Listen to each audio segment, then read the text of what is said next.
कि शॉन का दोस्त चिंटू शॉन के साथ बाहर घूमने निकला था। चिंटू का पैर एक हांडी पर पड़ा। वो सामने सुनसान खंडर के अंदर चला गया।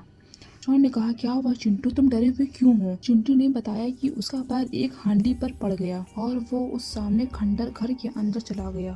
दोनों ही उस घर की तरफ देखने लगे। तभी उन्हें बच्चे की रोने की आवाज़ सुनाई दी।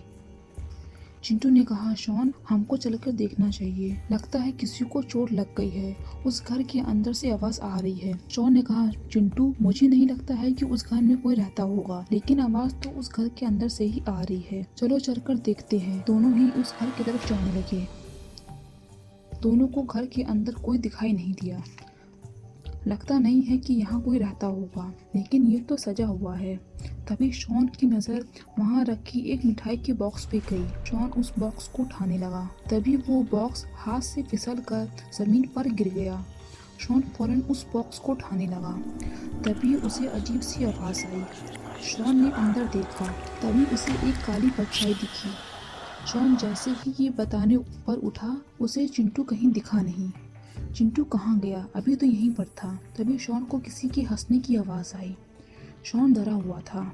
तभी शॉन को चिंटू सामने जाते हुए दिखा। शॉन चिंटू के पास जाने लगा। तभी शॉन को किसी की लाश लटकी हुई दिखी। वो और कोई नहीं बल्कि चिंटू की लाश थी।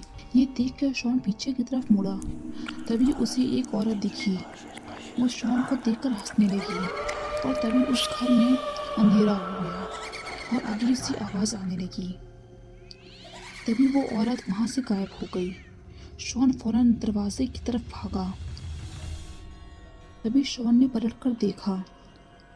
उसे खौफनाक औरत उसके पीछे आती हुई दिखी और उसके हाथ में तेज़धार कुल्हाड़ी भी थी। जैसे ही उस औरत ने शॉन पर हमला किया, शॉन घर से बाहर निकल चुका था।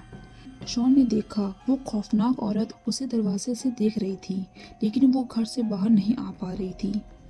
लेकिन क्यों? शॉन फौरन गुल्ली और बुल्ली के पास गया। उसने सारी बात गुल्ली और बुल्ली को बताई।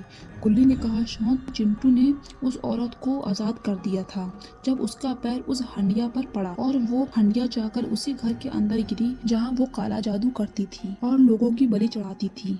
तभी गांव के लोगों ने उसे घर के अंदर कैद कर दिया था और थोड़े दिन के बाद उसकी लाश उसी घर में मिली। जब से उस घर के पास कोई नहीं जाता और घर के चारों तरफ से पूजा पाठ करके सील कर दिया गया था कि वो बाहर ना आ सके। इसलिए तुम बच गए, वरना चिंटू की तरह तुम भी उस औरत के हाथों मारे जाते।